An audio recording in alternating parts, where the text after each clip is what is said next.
नमस्कार दोस्तों, बेरोजगारी आज के दिन देश का सबसे बड़ा मुद्दा बन चुका है। इंडिया एम्प्लॉयमेंट रिपोर्ट 2024 के अनुसार देश में हर 3 में से 1 युवा बेरोजगार बैठा है। अनएम्प्लॉयमेंट रेट 29.1% पहुंच चुका है, वो भी उन लोगों में जिनके पास एक ग्रेजुएट डिग्री ऑलरेडी है। सवाल यहां पर यह उठता है कि आखिर ऐसा हो क्यों रहा है। 140 करोड़ लोगों का देश है। इतने सारे लोगों को दाल, चावल, आटा, चीनी, साबुन, तेल, शैम्पू, टी शर्ट, जूता, स्कूल, अस्पताल, फिल्म, टीवी, स्कूटर, अखबार, जाने क्या क्या चाहिए। इतनी बड़ी मार्केट है। विदेशी कंपनियां यहां आकर लाखों करोड़ों का प्रॉफिट कमा जाती हैं, जिनमें से कुछ कंपनीज ऐसी हैं जो सिर्फ चीनी और सोडा वाला रंगीन पानी बेचती हैं। पेप्सिको को देखो, उसकी लेटेस्ट आरओसी फाइलिंग के हिसाब से इंडिया में उसका ईयरली रेवेन्यू 8,000 करोड़ है। कोका कोला इंडिया, इसका ईयरली रेवेन्यू 12,800 करोड़ से ज्यादा। और देश के युवा को 12,800 रुपए की नौकरी भी नहीं मिल सकती, ये कैसे पॉसिबल हो सकता है। इंडिया अब 5th लार्जेस्ट इकोनॉमी बन चुका है और कहानियां सुनाई जा रही हैं कि जल्द ही हम $5 ट्रिलियन की इकोनॉमी बन जाएंगे। लेकिन इस इकोनॉमी में आपके लिए कोई नौकरियां नहीं है। आखिर कौन खा गया आपकी नौकरियों को, आपके काम धंधे को। आज के इस वीडियो में अनएम्प्लॉयमेंट की प्रॉब्लम को गहराई से समझते हैं दोस्तों। क्या है इसके पीछे की रूट कॉज और क्या है इसका सोल्यूशन। ना सिर्फ सरकार के पर्सपेक्टिव से कि सरकार क्या कर सकती है, बल्कि आप भी क्या कर सकते हैं।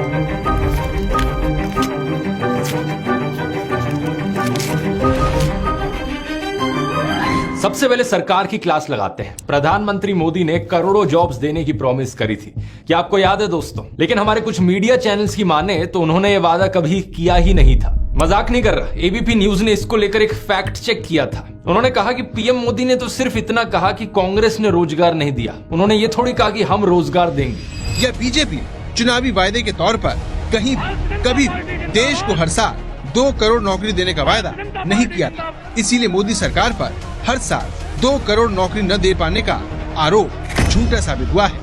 क्यों एबीपी न्यूज वालों, ये बताओ जरा, ये किस पार्टी की पॉलिटिकल कैंपेन है। युवाओं को बेरोजगार रखने वालों, जनता माफ नहीं करेगी। चलो हालात बदले, देश की सरकार बदले।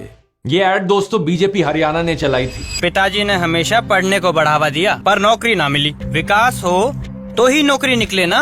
इब जाग उठा है हरियाणा। आज की सच्चाई पता है क्या है। मुझे बड़ा दुख होता है बताते हुए दोस्तों, इन्होंने हरियाणा को बेरोजगारी में नंबर 1 बना दिया। दिसंबर 2022 के सीएमआई डेटा के अनुसार हरियाणा में अनएम्प्लॉयमेंट 37.4% पर है, यानी कि पूरे देश में सबसे ज्यादा अनएम्प्लॉयमेंट यहाँ है। लेकिन बात सिर्फ हरियाणा की नहीं है, क्योंकि प्रधानमंत्री मोदी ने जगह जगह जाकर बार बार जॉब्स का वादा किया था। इस 8 साल पुरानी क्लिप को देखो। हमने मेक इन इंडिया का अभियान चलाया है और नौजवान अपने ही इलाके में रोजगार कमाए ताकि शाम को अपने माँ बाप के पास जाकर के बैठ सके।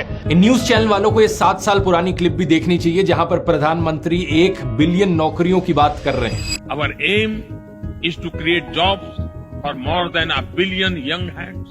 हमारे सारे टीवी न्यूज चैनल्स या तो बेरोजगारी की बात करेंगे ही नहीं, और अगर करेंगे तो पूरा खून पसीना बहा देंगे सरकार की इमेज बचाने में। जैसे कि इन सुधीर चौधरी को देख लो। इन्होंने करीब 1 साल पहले ये प्रोग्राम किया, सबको सरकारी नौकरी क्यों चाहिए। या आम जनता को ही डांटने लग गए, कहने लगे कि तुम्हें सरकारी नौकरी इसलिए चाहिए क्योंकि तुम्हें ऊपर की कमाई करनी है, यानी रिश्वत लेनी है। सरकारी नौकरियों की चाहत के पीछे एक बड़ी वजह रिश्वत भी है। सरकारी नौकरी में अगर पैसा कम भी हो, तब भी कई कर्मचारी रिश्वत लेकर अच्छा खासा पैसा कमा लेते हैं। और 2019 में हुए एक सर्वे में हर 2 में से 1 भारतीय ने ये माना कि उन्होंने अपना काम करवाने के लिए किसी न किसी सरकारी कर्मचारी को रिश्वत दी थी। यानी सुधीर भाई के अनुसार प्रधानमंत्री मोदी का जो नारा था, न खाऊंगा न खाने दूंगा, ये जुमला है। और मेरा तो मंत्र है, न खाऊंगा न खाने दूंगा।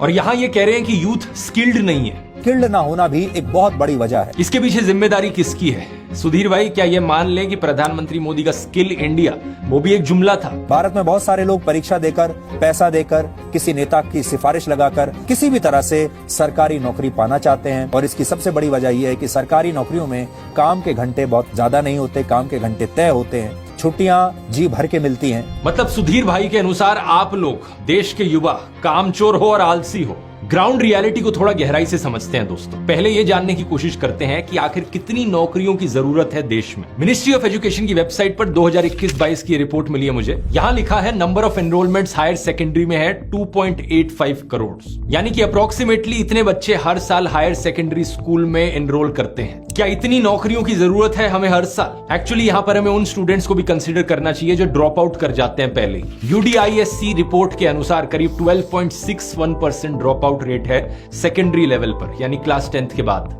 और इससे पहले अपर प्राइमरी लेवल पर 3% का ड्रॉप आउट रेट है और प्राइमरी लेवल पर भी 1.45% का ड्रॉप आउट रेट है। इसी साल की इस रिपोर्ट को देख लीजिए, करीब 35 lakh 10th grade students 11th grade में पहुंच ही नहीं पाए। तो अगर हम 12th पास, 12th फेल और इन सारे ड्रॉप आउट्स को कंसीडर करेंगे तो ओवरऑल नंबर जो निकल कर आता है वो 3.4 करोड़ के आसपास होगा। इनमें से ज्यादातर 12th पास स्टूडेंट्स डिसाइड करते हैं कि वो कॉलेज में पढ़ाई करेंगे, लेकिन क्या हमारे कॉलेजेस में, देश के सारे कॉलेजेस में इन करोड़ों लोगों को अकोमोडेट करने के लिए इतनी कॉलेज सीटें हैं? इसका जवाब सीधे तौर पर ना है। पहले मेडिकल एजुकेशन का एग्जाम्पल लेकर देख लेते हैं। जुलाई 2023 में हमारे minister of health and family welfare ने पार्लियामेंट में बताया कि पूरे देश में करीब 1,08,000 MBBS की सीटें हैं। इसके अलावा कुछ BDS की भी सीटें हैं, bachelor of dental surgery. Times of India की रिपोर्ट के अनुसार जो टोटल नंबर ऑफ सीटें हैं यहाँ पर MBBS प्लस BDS की सीट्स, ये 1.4 लाख के अराउंड है। लेकिन नीट UG 2023 में जो टोटल नंबर ऑफ एप्लीकेशंस थी वो 20 लाख से भी ज्यादा थी।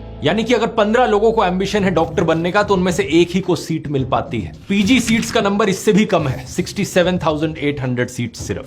इसका मतलब समझ रहे हो आप दोस्तों, देश में डॉक्टर बनने वाले कैंडिडेट्स की सप्लाई भरपूर है। ढेरों लोग डॉक्टर बनना चाहते हैं हमारे देश में और डिमांड भी बहुत है। डॉक्टर्स की सख्त कमी है देश में। लेकिन प्रॉब्लम बस ये है कि हमारे देश में इतना एजुकेशनल इंफ्रास्ट्रक्चर ही नहीं बनाया गया सरकार के द्वारा। कॉलेजेस की, यूनिवर्सिटीज की, एजुकेशनल इंस्टीट्यूट्स की कमी है। इस प्रॉब्लम का एक और पहलू भी है। जितनी टोटल मेडिकल सीट्स हैं हमारे देश में, उनमें से आधी सरकारी मेडिकल कॉलेजेस में और बाकी आधी प्राइवेट मेडिकल कॉलेजेस में। और प्राइवेट कॉलेजेस की फीस बहुत बहुत हाई होती है। एक टाइम्स ऑफ इंडिया रिपोर्ट के अनुसार DY पाटिल मेडिकल कॉलेज जो मुंबई में है, ये सबसे महंगी MBBS की डिग्री ऑफर करता है 1.4 करोड़ रुपीस में। दिसंबर 2022 में minister of state for education ने पार्लियामेंट में इंफॉर्मेशन प्रेजेंट करी थी, जिसमें पता चला हमें कि मीडियन फीस किसी भी प्राइवेट मेडिकल कॉलेज की देश में 11.5 लाख रुपीस पर ईयर है। यानी कि पूरी डिग्री की फीस हो गई करीब ऑलमोस्ट 60 लाख रुपए। मीडियन फीस डीम्ड यूनिवर्सिटीज की इससे भी ज्यादा है, 21 लाख रुपए per year. Total fees 1 crore रुपए से ज्यादा।